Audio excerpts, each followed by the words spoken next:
we'll have our panel discussion in that room, as well as our lunch. So I think that'll work out. We've been really good about trying to talk that way for us. Just quickly, thank you to Dr. Blanca, who helped us with the proposals this year, and almost Dr. Kuders, that is the VP of ISIS, who will be stepping up to John first as ISIS. So thank you, Kim, for all your work, and she's the one who did that great, wonderful little pamphlet. And thank you to the rest of the other people that have really stepped in and helped make this happen for us. It's been wonderful here. So, that being said, my favorite people in the whole wide world for counseling, besides a lot of you that I already know here, and you all get to know by the end of the day, is Dr. Scott Wickman. And he is going to talk about supervision, social justice within my building, my workplace. Yeah, I changed the title even since we talked. So. I knew you would. Yeah, my current title, which could change within the next half an hour, or Yeah. Do you want a microphone? No, I don't think so. But now my current title is Social Justice Begins with Me, bridging personal and professional identity in our work with students and supervisees. And I want to thank Sandy for inviting me to speak here. And she and I also took some time last weekend brainstorming about this topic and some ways to make it relevant to people here. And so I'm very appreciative of that. How I got inspired to talk about this topic is an observation that I've made really about myself, and then once I see something in myself, then I can start to see it in other people as well.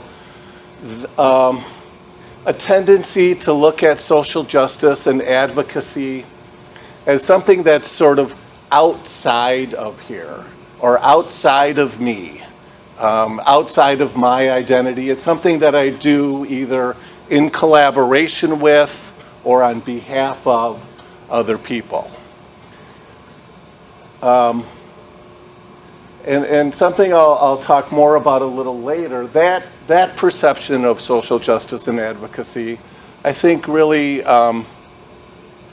it's missing something, and it's reflective of our dominant Western narrative, which is this idea that things are outside of us, that our job is to examine and figure out and break down and put into hermetically sealed baggies and keep everything separate, including our personal self and our professional self. And so I want to explore some things related to bringing those all together in kind of a congruent way.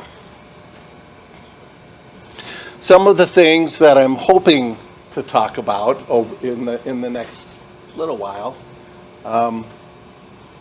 I have some things that I'm hoping to talk about, but what often happens as the Spirit moves me, other things that were unplanned spontaneously come out of my mouth.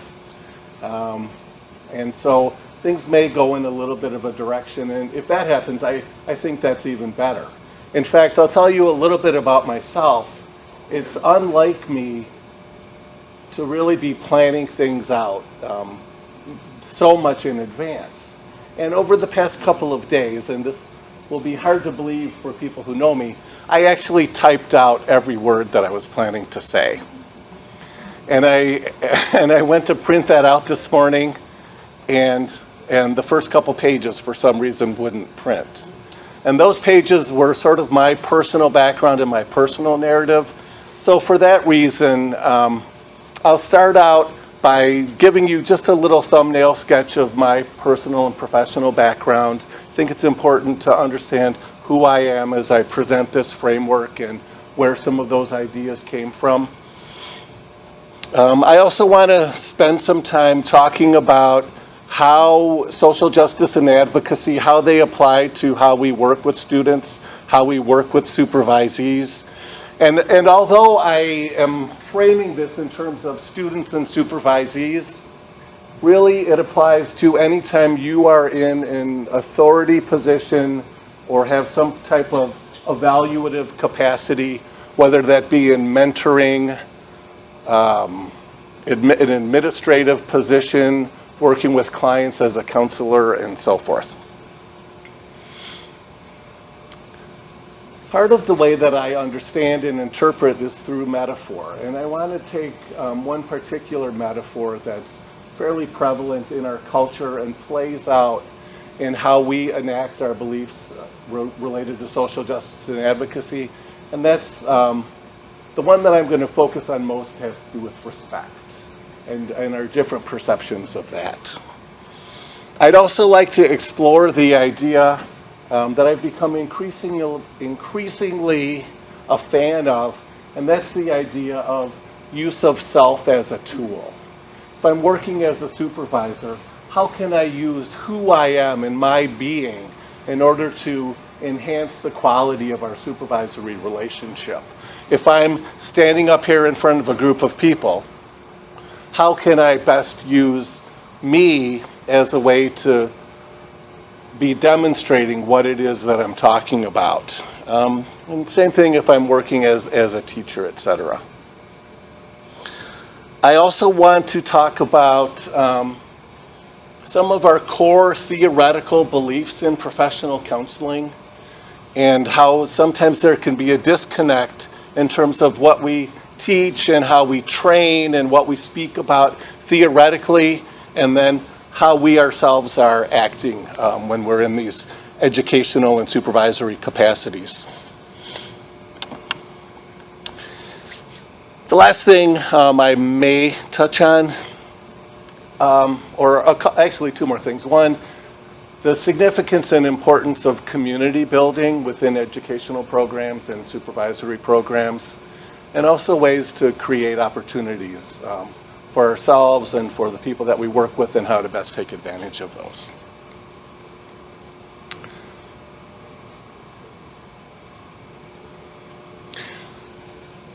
One of my core beliefs,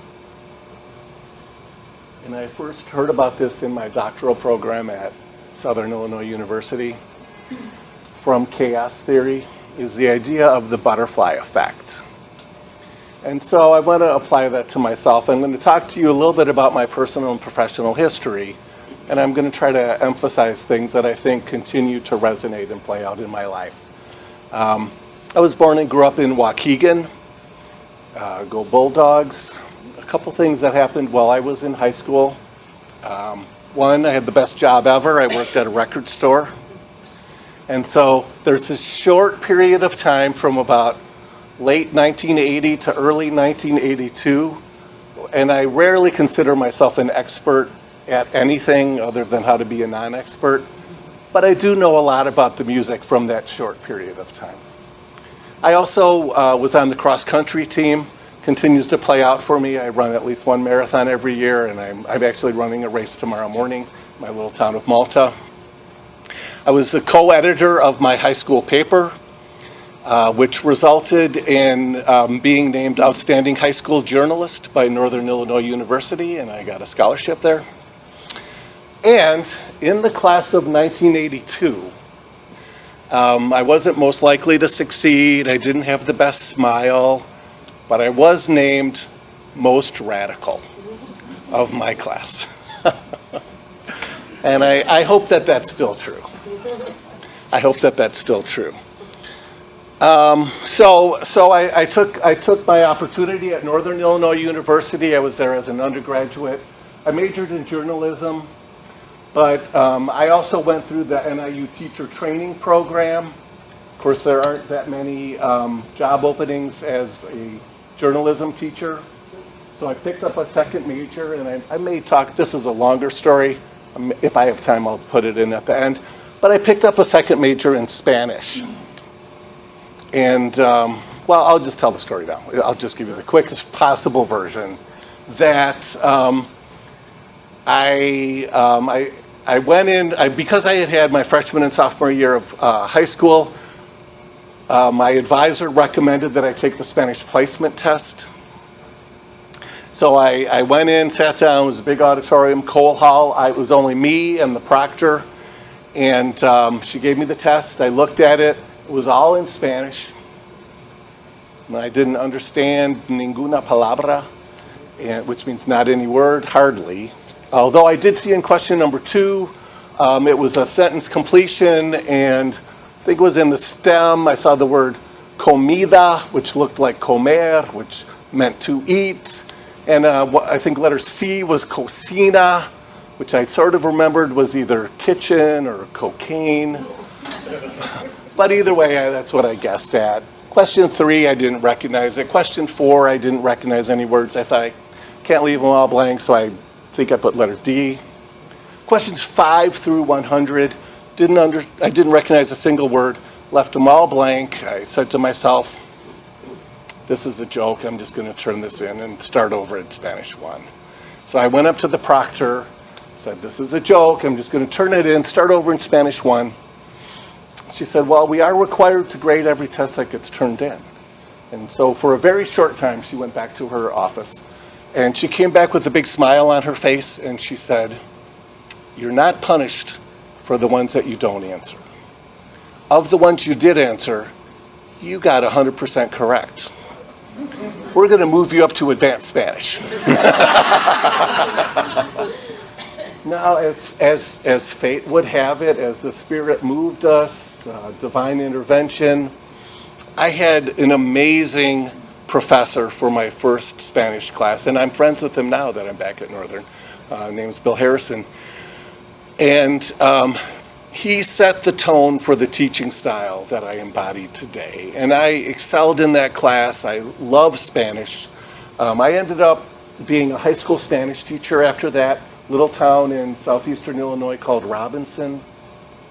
When I started there, I was teaching 4 small Spanish classes, 2 remedial English classes. By my 3rd year there, I had to give up my planning period. I had 7 filled Spanish classes. And Spanish Club. Now, this is a little school of just over 400 people. I kid you not, in Spanish Club, we had 250 people. It was amazing. And so, at that time I tried to think what was going on for this to happen. And one was that I really valued difference. And I really tried to present an alternative perspective to the dominant paradigm in southeastern Illinois. And so in my classrooms, I tried to create this creative, thriving environment. I used a technique called the total physical response method, where everything we learned in Spanish, we pantomimed it, we acted it out. If you've had the most basic Spanish, you know that the yo form ends with O, and so we would go yo, O,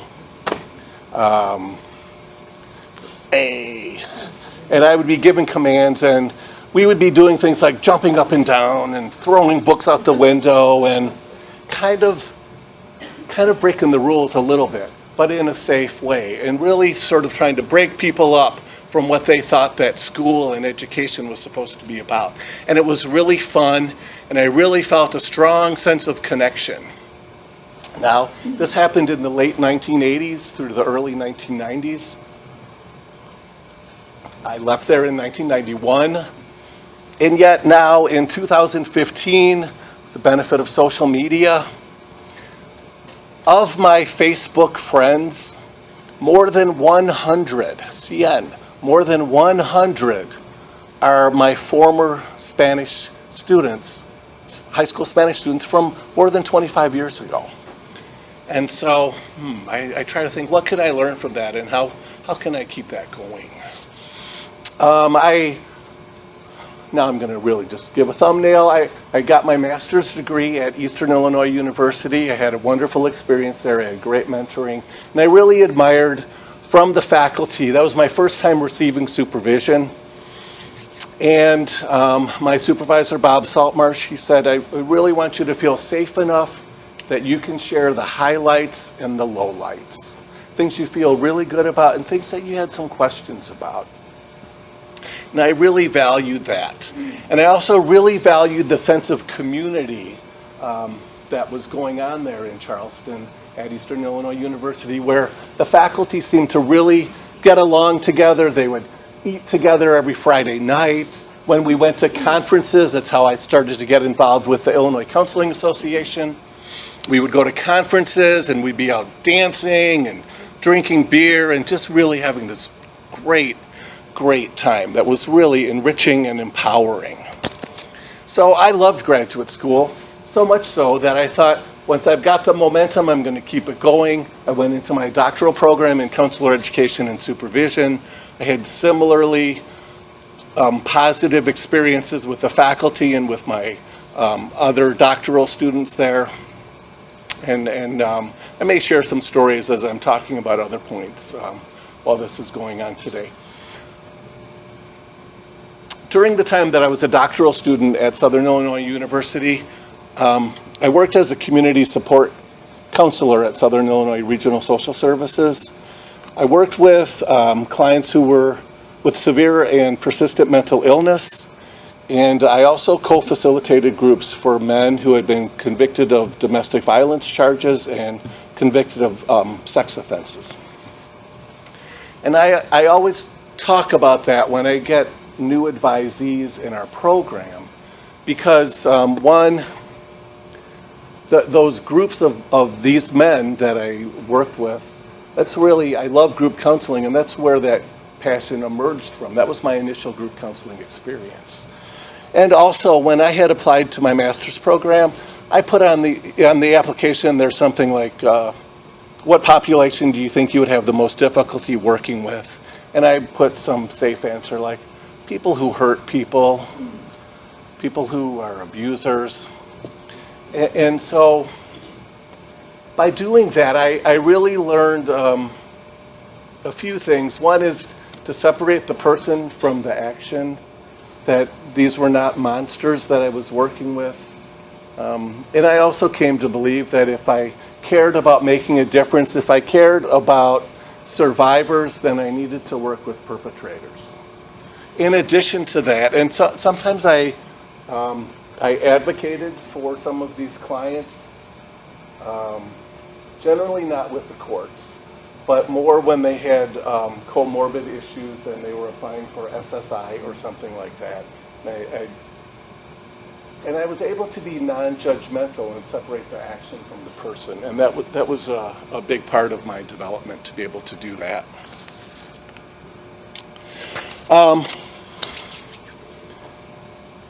So I had been working as a community support counselor, and I started to get to the end of my doctoral program. I started to look at the positions being advertised, many of which really were seeking somebody with school counseling experience. And I thought to myself, well, that's what my master's degree is in. I could do that. And so I found a position as a school counselor in Central Illinois, going back to being in a small town, which is very different for me. I'm a boy from the suburbs, and I was kind of in the Bible Belt of Central Illinois. In Ramsey, I was a K-12 school counselor. And in my first year there, I really worked as sort of a traditional guidance model, but as I became more involved with the Illinois School Counselor Association and ASCA, and I became more knowledgeable about developmental school counseling, then I started to be able to advocate for myself. But as it relates to this topic of social justice, some things immediately struck me upon moving from working with often clients who were homeless into the school counseling position. With my homeless clients, I would still be responsible for them when they decided during the summer that they were going to take a vacation and be homeless in St. Louis or Seattle. But I still maintained contact. They were still on my caseload. And what I found as I moved into the public schools, and it brought back flashbacks from my 6 years as a Spanish teacher, which were great, but had some issues come up. Once it came once it came time for the annual standardized testing, which was the Prairie State exam at that time, I was asked to encourage some students to be absent on those days. I was even asked to see what I could do to see if some students might be interested in dropping out. And I came back into an environment after, being in this environment as a community support counselor where I was in the trenches with my clients, working very closely. And suddenly I found myself in an environment that had a top-down structure where there was constant non-recognition of power differentials, not taking into consideration people's history or context. And so I had some clashes with the administrators at that time, and I learned how to pick my battles for what was most important and to be able to make a difference. And there's a lot of things that if I could go back that I would change. But I hope that I've learned from those. And from being a school counselor, I came into my current position. Right now I'm in my 16th year at Northern Illinois University, which seems amazing because I barely feel 16 years old. But when I really wanted to come back to Northern because I had had such a positive sense of support and community when I was there as an undergraduate. And in 2000, I came into the counselor education and supervision program. And what I found often happening was a disconnect and sort of this distant, cold environment, and where faculty sort of took a hands-off position from students and supervisees. It wasn't anything like my graduate experience at Eastern and Southern. Students were literally told, what should they do? Well, they should come to class and go home and try to get a job that's related to their profession. And so starting in about 2001, I wanted to plant seeds to build community, build connections, because I thought our students deserve to have a graduate student experience. And so we reestablished our graduate student chapter of the Illinois Counseling Association, NIUCA, and over the course of several years, we applied for a Chi Sigma Iota chapter, and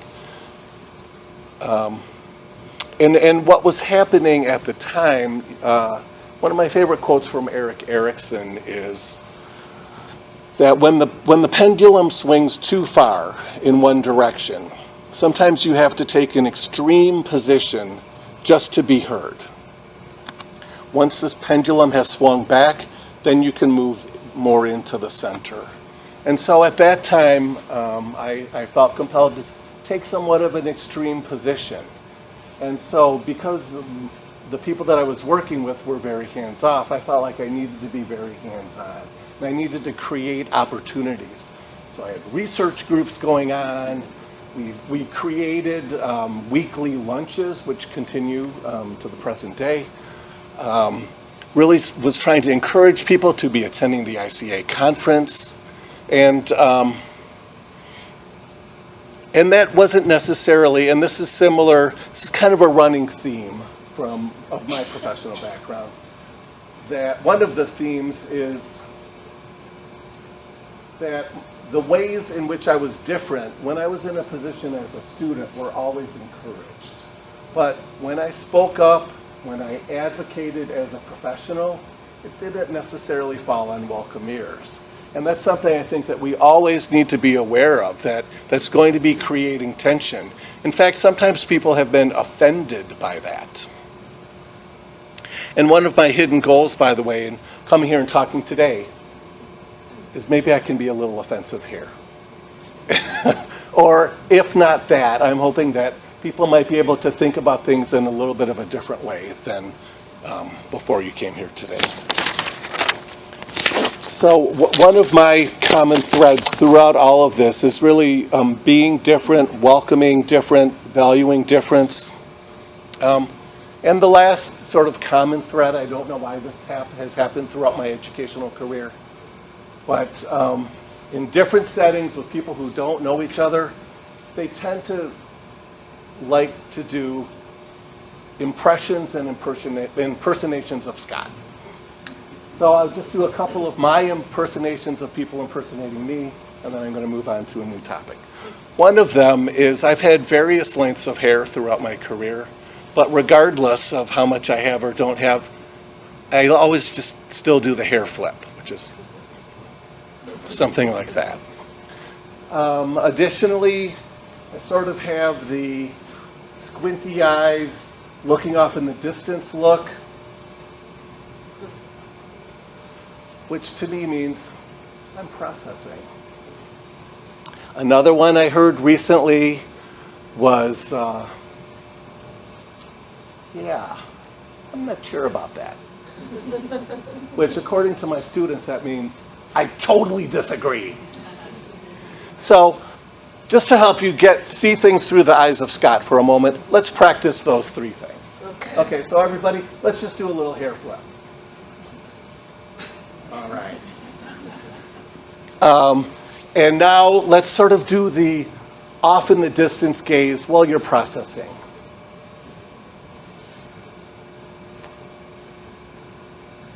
And now you've heard something that doesn't quite sit with how you're thinking about things. And so you're going to say, yeah, I'm not quite sure about that. That's good. Yeah, not quite sure about that. Yeah.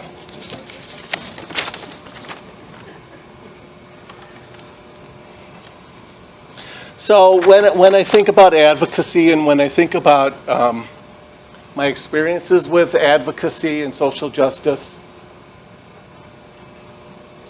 generally I'm not advocating in a high school setting. I'm not advocating for the head cheerleader. I'm not advocating for the star quarterback. And probably the person that I'm going to be advocating for, they may have hygiene issues. There may be some social awkwardness. They're probably not going to be the most popular student among the faculty or the other professionals or adults or staff in the area. And but what I think about when I'm advocating for that person, and I can bring that right up to in counselor education and supervision, when we have admitted somebody into our program, we are committed to their success. And yet, there are times where I like to quote Jeff Edwards, where I'm working with a student who is at potential. Now, as long as he's here, Jeff, could you explain what you mean by at potential? Yeah, can you and I reflect on it a little bit? Yeah, sounds good. One of the two things that have really struck me about being at potential, I never figured out, has to do with the Pygmalion effect. It has to do with how we know from research that teachers, professors make ideas about their students, and then they follow through on it with their writing. And how we act toward them increases the level that they then commit to us. So there's feedback. And so I want to be really good about that. It means that instead of thinking about people at risk, I want to think about them in terms of being at potential. And the second part of that has to do with what Marty Seligman said. He says that, we far too often think about people that are at risk and that we don't think about things that they do well at. Does that make sense? Yes, absolutely. Yeah, and so I think that perhaps my quality as a counselor, educator, and supervisor can be evaluated by how I work with the student or supervisee who is the most at potential. And by that, what I'm thinking of is the student that's going to require the most amount of work and effort on my part, and so that collaboratively they're going to be able to succeed. And I do want to put in a small caveat that I don't believe that every person has the ability to be successful as a counselor. And I like to think that most of the screening and weeding out happens up front. that we have a fairly rigid pre-admissions workshop and admissions policy, and our informal saying is, when in doubt, keep them out. However, once somebody is in our program, unless I know otherwise, I am committed to their success. That's different than the majority of people that we know. Well, yeah. So how so? Well, my experience being a professor is that we do exactly what you're talking about, that we expect that they're going to be perfect people when they come in, and that they show a little bit differences. We don't like it. Oh, yeah. We give them we tell them how they should act, and we always you've already done. Well, yeah, I mean, that's really my main point that you're hitting on here, is that somehow as counselor educators and supervisors, we think that our beliefs are somehow outside of us. And so we contend, and when somebody is different, and if we experience some dissonance or tension or discomfort, we tend to not think systemically, even though that's a big part of our training. And instead, we think something is wrong for them. I feel uncomfortable, and so something is wrong with them.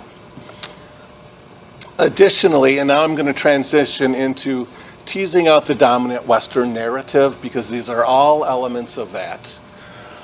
I mentioned I went through the teacher training program at Northern Illinois University. I had great experience.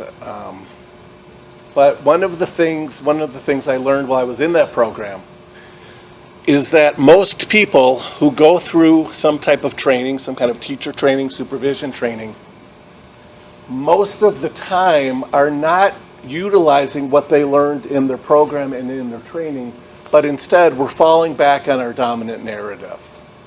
And so it's not what came from our program or the beliefs of our profession, but it's this ideas that we got while we were growing up and as we've been alive being a person in the world. And how do you recognize when something like that is happening? Number one, it's difficult.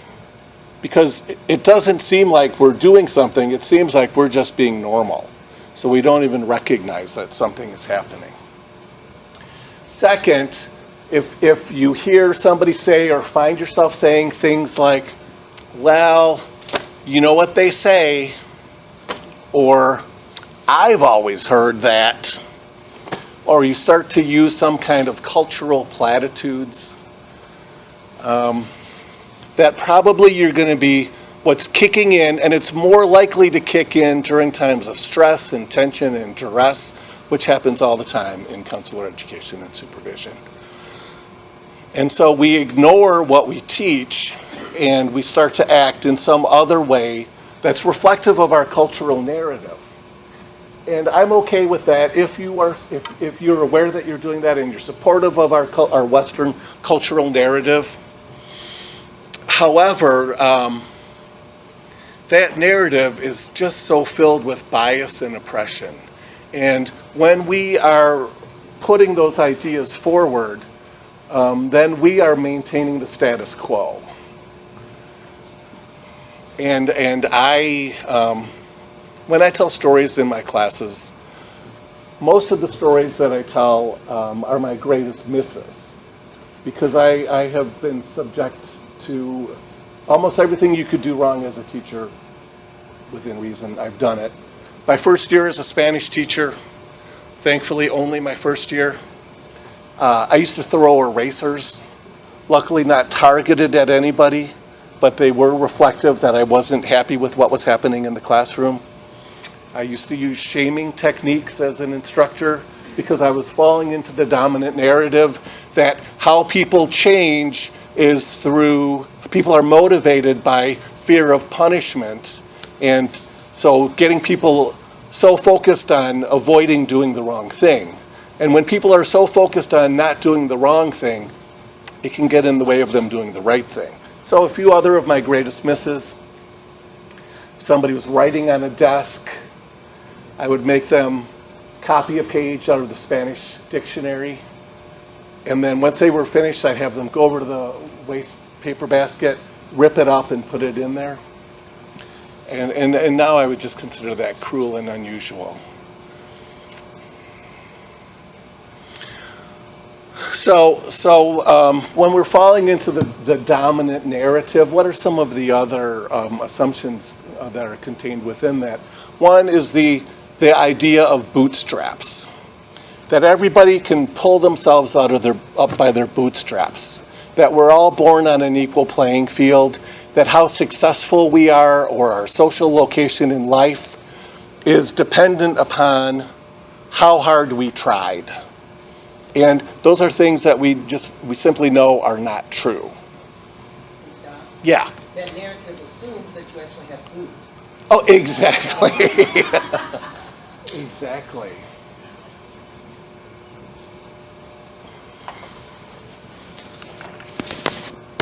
I think that narrative goes far back in our culture, perhaps all the way to the Pilgrims and Calvinism.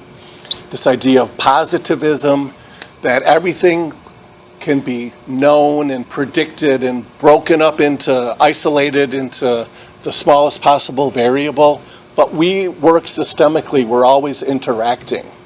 And even when we are going back to the application process to counselor education programs, when we are considering applicants, we need to take their history into consideration. And I will say for myself, I've always been a star. I've always done exceptionally well at schools. I'm a good test taker. I got a fellowship to my doctoral program. But it's helpful that I'm white, male, heterosexual, Christian, able-bodied, that my parents were together and supportive, that when I was born, my mom took time off of work and was reading to me. Oh, here's a little personal story from first grade.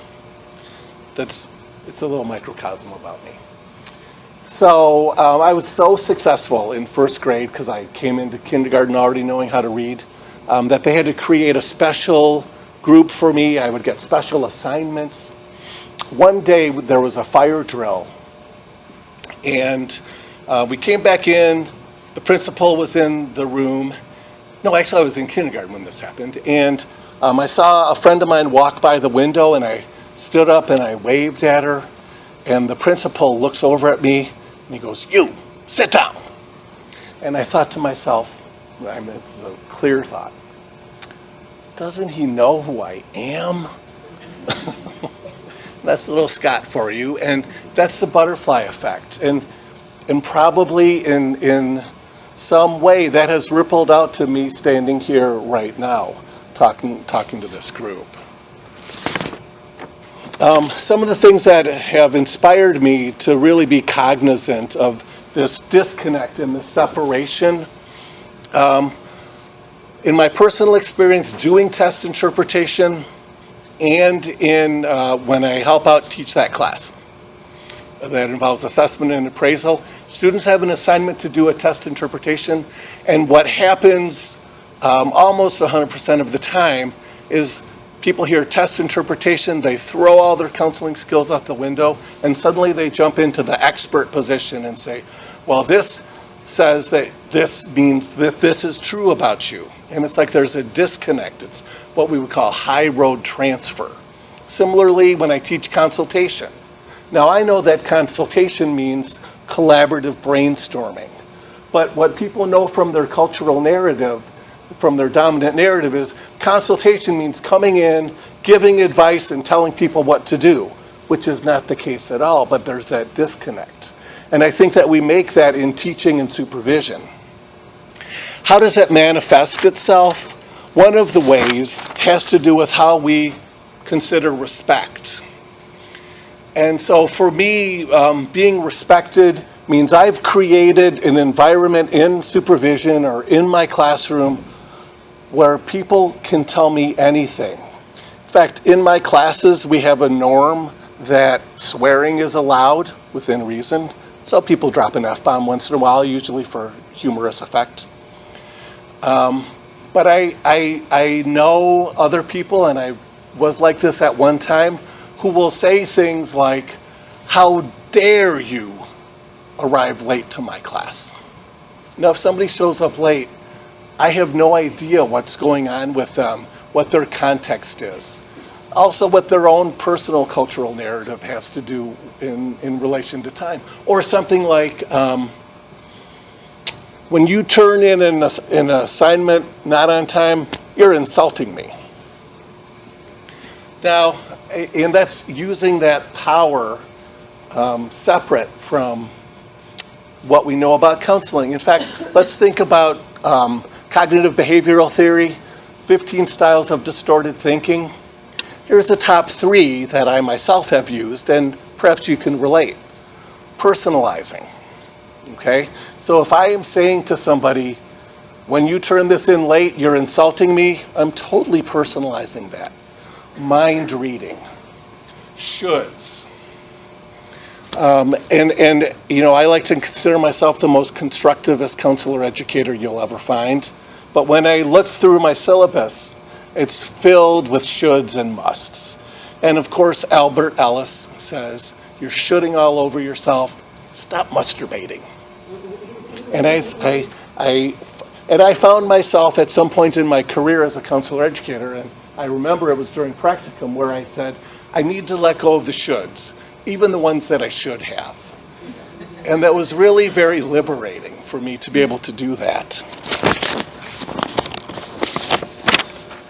And something else that I think happens a lot, I've done research on metaphor, and what that research suggests, and it comes from other people before me, is that we think and experience life metaphorically. And yet we don't realize that we're doing that. And so what happens is we think that our metaphor is reality, and then we go ahead and act on that. A couple other counseling theories I want to touch on. From an Adlerian approach, I think it's helpful as an educator and supervisor to act as if. That this student who is at potential, I'm going to act as if they're going to be successful. From person-centered counseling, change comes from the relationship itself. And that's the most important thing I can do, is establish that strong relationship. From a feminist approach, and I know I'm feminist myself, and I know feminist counselor educators, and we need to take into consideration power differentials, context, and history when we're looking and evaluating at who people are. And the last thing that I want to talk about is the importance in relation of building connections. And I think that if we have somebody who, as a student or supervisee, could go either way when they come into our program, if we've got a strong foundation, then they're going to be successful. Right now, within our program at Northern, our faculty are working with doctoral students who are working with our advanced master students, and our advanced master students are working with our beginning master students. And as soon as somebody becomes immersed in that process, there's this supportive network and sense of connection that really is going to lead to success. So I'm going to stop there, and that's how I believe social justice begins with me. Thanks.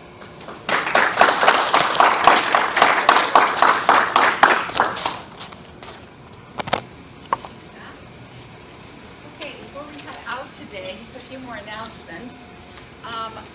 Our lunchroom is going to be directly above this one, almost identical. It's in room 16118, but we'll post it different places so you all can see it, so you know that. So it's exactly right above here, and then food will be out in the hallway, but it's a nice, quiet place.